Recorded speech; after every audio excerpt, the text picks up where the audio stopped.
Let's go live now to Canberra, where Federal Energy Minister Chris Bowen is speaking with state and territory counterparts after their energy meeting. Giving them certain powers, including direct market participants to supply gas where necessary. That is important. It's not a silver bullet, but it is an important next step, building on the reforms we agreed in June in relation to EMA's powers to buy and store gas. We have also importantly agreed today to include emissions reduction in the national energy objectives. Now, this might not sound much. This is the first change to the national energy objectives in 15 years. This is important. It sends a very clear direction to our energy market operators that they must include emissions reductions in the work that they do, in the objectives they have, in any advice or decisions they make. It also builds on the passage of the government's climate bill through the House of Representatives last week, and the message of certainty to investors in renewable energy and transmission and storage around the world that Australia is open for business, Australia is determined to reduce emissions, and we welcome investment to achieve it, and we will provide a stable and certain policy framework. Importantly, again, ministers, all of us agreed last June that we would work towards a national energy transformation partnership. We're all in this together. We have the ISP, which is a good document, but we need to build on it. We need states and territories in the Commonwealth working together on the plans for green hydrogen, for new renewables, for transmission, not just of electricity, but for all the energy sources. And we took the next steps on that today. We agreed on what will go into that agreement, that partnership going forward.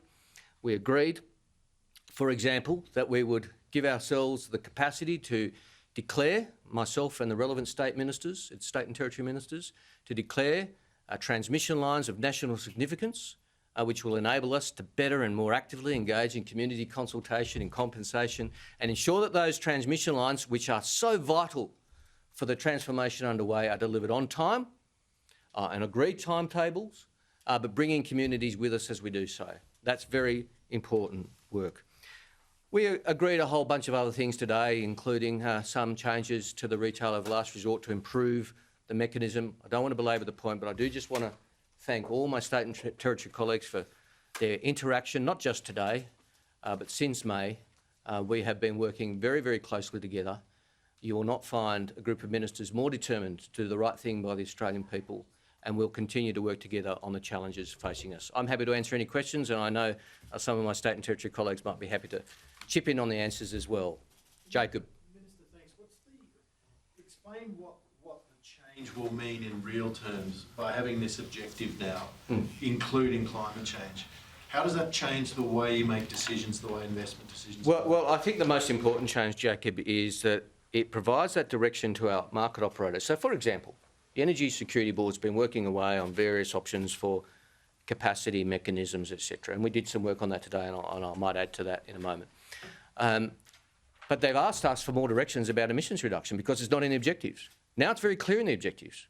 You know, any work they do in the future, they will need to cater for a requirement on behalf of the governments of Australia to reduce emissions in all the work they do. Now, they need that guidance because they've got to act in accordance with the national energy objectives. That's their obligation under law. So if the national objectives weren't fit for purpose, i.e. they didn't include the important national task of reducing emissions, then they weren't able to include that in the work they would do. You've prompted me, Jacob, just to mention capacity mechanism work, which I should have mentioned up front because it's very important. We all know that this transition underway hasn't been fast enough and hasn't been orderly enough. We want it to occur in an orderly fashion. And so the capacity mechanism underpinning that, which we've all agreed to continue to work with and to take active management of, is going to be important. Now, we thank the ESB for their work so far. The ESB will continue to work with our senior officials to advise us in meetings later in the year, particularly in December, about the right way to ensure that capacity and firming mechanism.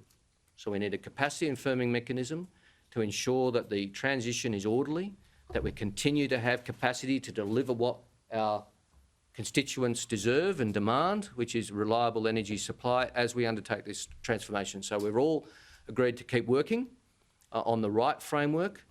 There's been lots of advice given to the Energy Security Board, which we'll take into account and work through. Ministers will make further decisions in December, but we're proceeding with that work at pace.